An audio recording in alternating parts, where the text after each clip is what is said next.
पत्रकारिता लोकतंत्र का चौथा स्तंभ है, जिसमें पत्रकारों की भूमिका अत्यंत महत्वपूर्ण होती है।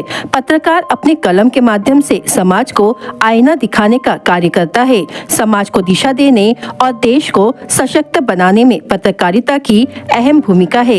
ऐसे विचार पुलिस अधीक्षक नूरुल हसन ने रखे। वह भंडारा जिला मराठी पत्रकार संघ की ओर से 6 जनवरी को दर्पणकार बाल शास्त्री जांभेकर की स्मृति में आयोजित पत्रकार दिवस कार्यक्रम में बोल रहे थे। कार्यक्रम में भंडारा जिला मराठी पत्रकार संघ के अध्यक्ष चेतन भैरम, सचिव मिलिंद हलवे, कोषाध्यक्ष DF कोचे, उपाध्यक्ष राकेश चेटुले, गोपाल कृष्ण मांडवकर, शशि वर्मा, युवराज उके उपस्थित थे। प्रस्तावना चेतन भैरम ने रखी। कार्यक्रम में राजू आगलावे, शमशेर खान, चेतना उके, अजय मेश्राम, समीर नवाज, अनमोल मेश्राम, विलास केजरकर, चंद्रकांत श्रीकोंडावार उपस्थित थे। कार्यक्रम का संचालन बबन मेश्राम ने किया।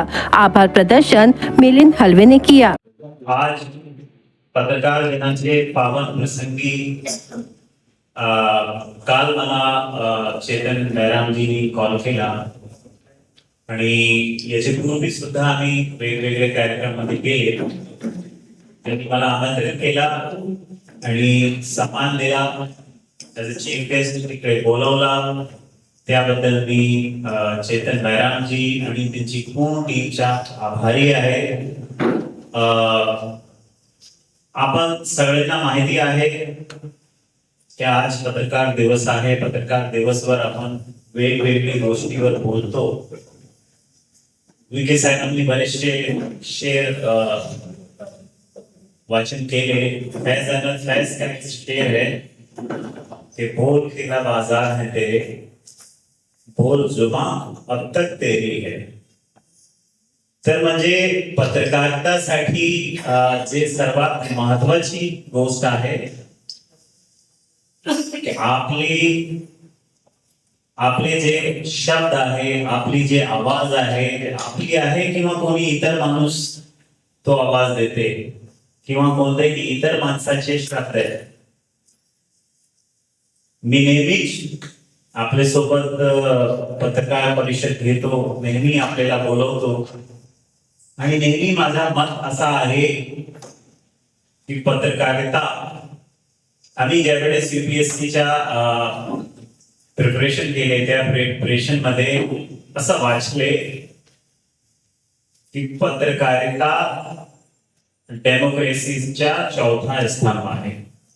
त्यावेळेस हा गोष्टी पूर्णपणे थिओरिटिकल होती आमच्यासाठी, परंतु प्रॅक्टिकली ज्यावेळेस आम्ही सिव्हिल सर्व्हिस मध्ये आले, IPS झाले, IPS मध्ये आले नंतर आम्हाला कळली की कसे हा चौथा स्तंभ आहे. चौथा स्तंभच्या प्रॅक्टिकल स्वरूप आता फील्ड मध्ये येऊन आम्ही पाहिले. पत्रकारांचा चौथा स्तंभ आहे, बरोबर आहे, परंतु पत्रकारांचा खूप महत्वाचा रोल आहे. जसे 3 स्तंभ एक्झिक्युटिव्ह, ज्युडिशियरी आणि लेजिस्लेचर, चौथा पत्रकारिता आहे. तर या तिघांना जर कंट्रोल मध्ये राहायचे, या तिघांना आरसा म्हणतात ना, आरसा दाखवण्याचं जे इन्स्ट्रुमेंट आहे तो पत्रकारिता आहे. तर पत्रकारिताच्या समाजाप्रती, देशाप्रती खूप महत्वाचा रोल आहे. ज्या एरियामध्ये पत्रकार ऍक्टिव्ह आहेत, आम्ही कंपॅरिझन करतो आमच्या एरियाच्या, ज्या आमच्या गाव आहे तिथे पिलभीत जिल्हा आणि या एरियाच्या, तर आम्हाला असं वाटते जे पत्रकार जास्ती ऍक्टिव्हनेस या ठिकाणी या पत्रकारांमध्ये गावागावामध्ये आपल्याला बातमीदार भेटतील, तशी अवेअरनेस आमच्या एरियामध्ये नाही. आणि अवेअरनेस आहे तर आपला जे ऍडमिनिस्ट्रेशन किंवा डेमोक्रेसीचे जे 3 स्तंभ आहेत ते 3 कंट्रोल मध्ये राहतात. पत्रकार जर अवेअर नाही, चांगली बातमी देत नाही, आलोचना करत नाही, तर हळूहळू काय असतात, जे सोसायटीचे वेगवेगळे म्हणजे जे सरकारचे वेगवेगळे पार्ट आहेत ते कंट्रोलमध्ये राहणे. तर पत्रकारितेचा रोल खूप महत्वाचा आहे. त्यांनी त्या रोल खूप चांगली रीतीने बजावला पाहिजे. परंतु आपण भंडारा शहरामध्ये इतर ठिकाणी सुद्धा पाहतो वरिष्ठ पत्रकार चांगले 99.99% पत्रकार चांगले त्यांची रिस्पॉन्सिबिलिटी काय त्यांची रिस्पॉन्सिबिलिटी पूर्ण करतात. समाजामध्ये जे लोक चांगले चांगले काम करते, ऍडमिनिस्ट्रेशन मध्ये लोक चांगले चांगले काम करते, त्यांचे काम लोकांपर्यंत पोहोचवतात. परंतु काही लोक असे सुद्धा आहेत ज्यांनी या एक पवित्र म्हणणार एक पवित्र जर्नलिझमचा जे फील्ड आहे त्याचा दूषित केलेला आहे. काही लोक आपल्याला माहिती असेल असे लोकांवर सुद्धा सेल्फ कंट्रोल होणं गरजेचं आहे. असे आपलीच बॉडी ही असे लोकांना आयडेंटिफाय केलं पाहिजे आणि असे लोकांना पोलिसांचे समोर तर मी म्हणणार नाही, आपली बॉडी समोर येऊन पत्रकारिताचं जे एक काय म्हणणार एक लिमिट आहे त्या लिमिट राहिली पाहिजे. म्हणजे मी प्रत्येक मीटिंग मध्ये सांगतो की एक बाउंड्री आहे, एक रेखा आहे. तर तो लिमिट क्रॉस केली तर एक वेगळी डेफिनेशन निर्माण होते. तर मला असं वाटते जसा लेजिस्लेटरची लिमिट आहे, जसा एक्झिक्युटिव्हची लिमिट आहे, जसा ऍडमिनिस्ट्रेशनची लिमिट आहे, जसा ज्युडिशियरीची लिमिट आहे, तसंच पत्रकारिताची सुद्धा लिमिट आहे. आणि त्या लिमिट मध्ये राहून लोकांनी काम केलं पाहिजे. पोलीस असो किंवा ऍडमिनिस्ट्रेशन असो किंवा लेजिस्लेचर असो, कोणी लिमिटचे बाहेर गेला तर समजा त्यांनी आपली लिमिट क्रॉस केली, व्हायलेशन केली. तर मी असं म्हणणार नाही की पोलीस किंवा ऍडमिनिस्ट्रेशन किंवा इतर लोक व्हायलेशन करत. दिवसभर आपण पत्रकारांचे कर्तव्य काय, पत्रकारांचे समोर चॅलेंजेस काय, पत्रकारांचे काय काय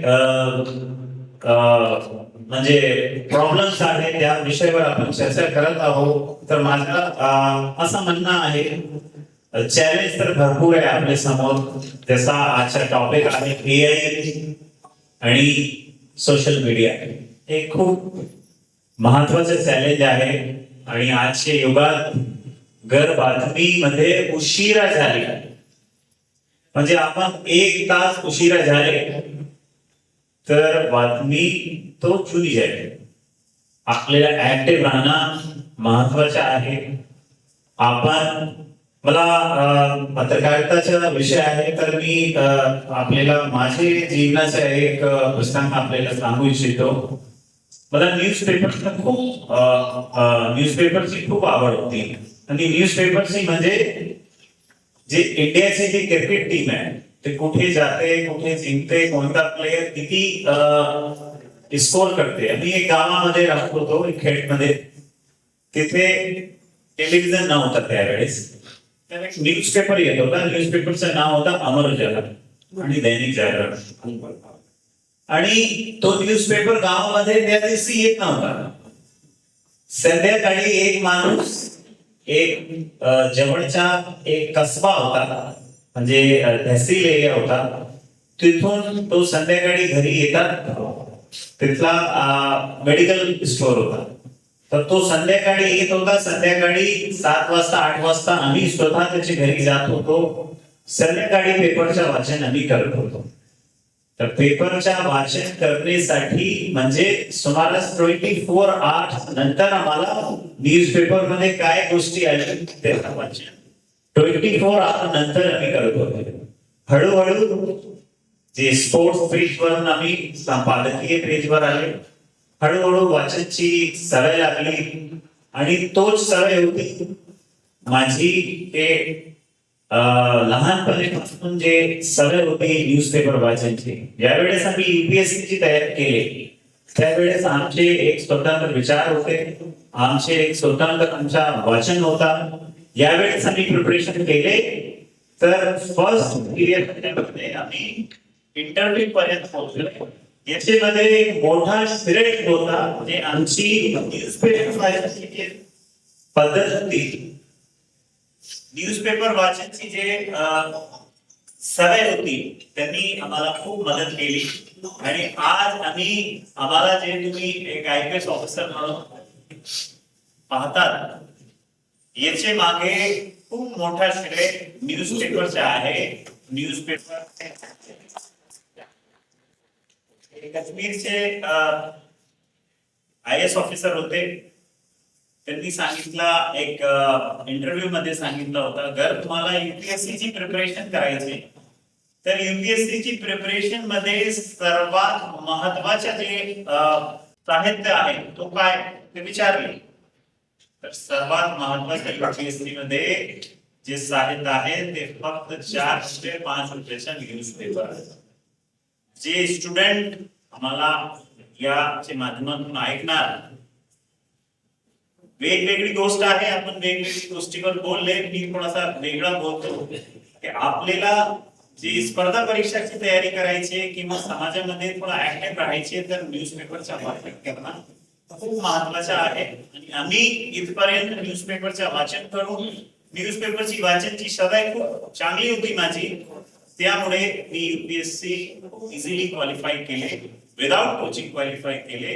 याच्या श्रेय न्यूजपेपरला जातो. आज आपण पत्रकार दिवसवर पत्रकारांचा रोल, पत्रकारांच्या समोर जे चॅलेंज वर आपण बोलत होतो. चॅलेंज म्हणजे सोशल मीडिया आणि AI चा चॅलेंज आहे. सोशल मीडियावर बातमी खूप लवकर येते, खूप लवकर. आता खूप महत्वाची गोष्ट अशी आहे की जी नवीन पिढी आहे त्यांना वाचन करण्याची जे सवय आहे ते कमी होऊ लागली.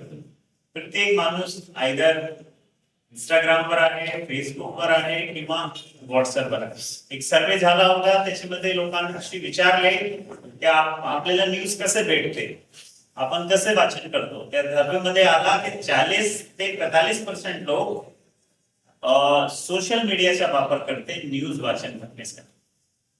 परंतु आम्ही आजही कमीत कमी 4 पेपर वाचन करतो दररोज.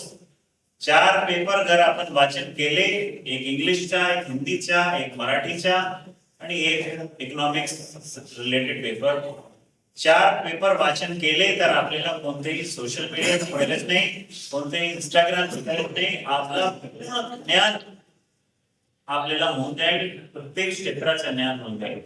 आजही जर मी न्यूजपेपर वाचन केलं नाही तर मला असं वाटते काहीतरी कमी राहिलेलं आहे, काहीतरी कमी राहिलेली. तर आज सुद्धा 3-4 पेपरचं आम्ही वाचन करतो आणि त्यातून आम्हाला नॉलेज मिळते. सोसायटीमध्ये काय चालू आहे त्याबद्दल नॉलेज होते. पुढे काय करायचे त्या सुद्धा ज्ञान आम्हाला मिळते. भंडाऱ्याचे पत्रकार आम्ही आधीपासून फर्स्ट प्रेस कॉन्फरन्स मध्ये आम्ही सांगितले की खूप आपण सगळे आपली जी जबाबदारी आहे खूप चांगली नेहमी वाजवत आहे. कोणाबद्दल आम्हाला काही प्रॉब्लेम नाही, समाजाला काही प्रॉब्लेम नाही, ऍडमिनिस्ट्रेशनला काही प्रॉब्लेम नाही. परंतु ऍडमिनिस्ट्रेशन किंवा पोलीस किंवा याची आलोचना करणं खूप महत्वाचं आहे. जर आपण आलोचना केली नाही, आपण निगेटिव्ह लिहिले नाही तर त्या इन्स्टिट्यूशनला त्याची कमी बद्दल माहिती पडत नाही. तर जे वेगवेगळे संस्थान आहेत त्यांनी हा कन्स्ट्रक्टिव्हली पाहिला पाहिजे. जर कोणी पत्रकार आपली आलोचना करत आहे तर म्हणजे त्या संस्थेला इम्प्रूव्हमेंट करण्यासाठी त्याचा उद्देश आहे.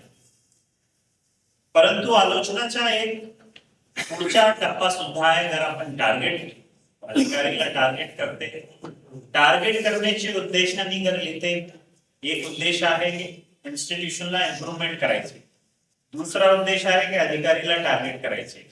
हा दोन्ही उद्देश वेगवेगळे आहे. तर आपल्याला मला असं वाटते जे सगळे पत्रकार इथे बसले आहेत, आपल्याला इन्स्टिट्यूशनला इम्प्रुव्हमेंट करण्यासाठी दिला पाहिजे. जे पॉझिटिव्ह होऊ शकतात, निगेटिव्ह होऊ शकतात. दुसरी गोष्टी, मी काही न्यूजपेपर वाचले, काही पत्रकारांचे लेख वाचले, काही लोक फक्त निगेटिव्ह लिहितात. प्रत्येक लेख त्यांच्या निगेटिव्ह असतात. समाजामध्ये काही निगेटिव्ह घटना घडली नक्की लिहिणार. पॉझिटिव्ह बद्दल तर एकदमही गप्प बसणार आहे, काही शब्द निघत नाही. तर निगेटिव्ह लिहिणं जितका गरजेचं आहे तितका इम्पॉर्टंट आपला पॉझिटिव्ह लिहिणं आहे. पॉझिटिव्ह स्टोरीवर मला एक भंडारा पोलीसची एक डेटा मला आठवण आला की या वर्षी त्या दिवशी पत्रकार परिषद मध्ये आपण आपले सोबत डिस्कस केले, परंतु कोणाचं लक्ष गेला नाही. या वर्षी 2022 मध्ये भंडारामध्ये 35 मर्डर होते, 2023 मध्ये तो 25 झाले, 2024 मध्ये 13 आणि 2025 मध्ये तो मर्डरची संख्या आली 10 वर. परंतु एक पत्रकार होता नागपूरचा, त्यांनी डेटा कंपॅरिझन केला आणि कंपॅरिझन करण्यामध्ये त्यांनी 5 वर्षाचा सीआयडी वरून डेटा कंपॅरिझन केला आणि त्यांना अशी माहिती पडली की भंडारा जिल्ह्यामध्ये मर्डर कमी नाही आहे, पूर्ण राज्यामध्ये इतके मर्डर नाही आहे, इतके कमी मर्डर पूर्ण राज्यामध्ये नाही. आपण सर्वात कमी मर्डर आहे आपल्या जिल्ह्यामध्ये, सर्वात कमी मर्डर असा 810 वर्षांमध्ये 5 वर्षांमध्ये कधीही घडला नाही. तर म्हणजे पत्रकारांची हा समज आहे, तो पत्रकारांनी हा गोष्टी पकडली आणि मला वाटतं लोकमतमध्ये आज राज्यभरामध्ये न्यूज आली. तर म्हणजे पोलिसांच्या निगेटिव्ह गोष्टी तर लिहितंय, परंतु पॉझिटिव्ह गोष्टी लिहिणं सुद्धा गरजेचं आहे. परत एकदा आपण सगळ्यांनी इकडे बोलून मला मान सन्मान दिला, त्याबद्दल मी मनापासून आपला आभारी आहे. पत्रकारांबद्दल माझे मनात प्रत्येक वेळेस सन्मान आहे, कारण पोलिसांची खूप चांगले काम आपण लोकांपर्यंत पोहोचवतात. जसा आता मी सांगितले की आजची जी गोष्टी आयडेंटिफाय करणं, तो एक पत्रकार होता, त्यांनी आयडेंटिफाय केली आणि आज भंडारा पोलीसच्या लेख टाइम्स ऑफ इंडिया मध्ये आणि लोकमत मध्ये सुद्धा पूर्ण महाराष्ट्रामध्ये तो लेख गेलेला आहे की भंडाऱ्याची हिस्ट्री मध्ये या वर्षी सर्वात कमी मर्डर झाले. तर या पत्रकार लोक आपली आलोचना करतात, आपले बद्दल निगेटिव्ह लिहितात, परंतु पॉझिटिव्ह सुद्धा लिहितात. तर दोन्ही साइडची पत्रकारिता, पॉझिटिव्ह आणि निगेटिव्ह पत्रकारिता दोन्हीही असली पाहिजे. जर तुम्ही नुसतं निगेटिव्ह लिहून राहिले तर लोक एक दिवस येणार की लोक आपला जसा बॅरन साहेबांनी सांगितलं ते वाचन सुद्धा करणार नाही. हा याचा लेख आलेला आहे, ते लेख वाचले की निगेटिव्हिटी येते, वाचन सुद्धा करणार नाही. तर बॅलन्स राहणं महत्वाचं आहे आपली पत्रकारितामध्ये, समाजामध्ये. जसा बॅरन साहेबांनी सांगितले की आपल्याला यशोगाथा सुद्धा लिहिली पाहिजे, निगेटिव्हिटी किंवा आलोचना तर लिहिलाच पाहिजे. तर जसं फैज अहमद फैजनी सांगितलं कि बोल के लब आजाद है तेरे, बोल जुबान अब तक तेरी है. तो आजादी के साथ आपको करना चाहिए, लेकिन साथ में आपको जो पॉझिटिव्ह साइड आहे, समाजाची पॉझिटिव्ह साइड, इन्स्टिट्यूशनची पॉझिटिव्ह साइड, तो सुद्धा रिपोर्टिंग केली पाहिजे. परत एकदा सर्व पत्रकार बांधवांच्या मनापूर्वक मी सर्वांना शुभेच्छा देतो. समाजाला दिशा देण्याचे, लोकशाहीला सशक्त करण्याचे आणि सत्याचे दीप प्रज्वलित ठेवण्याचे हे कार्य तुम्ही अखंडपणे सुरू ठेवाल हीच मी अपेक्षा करतो.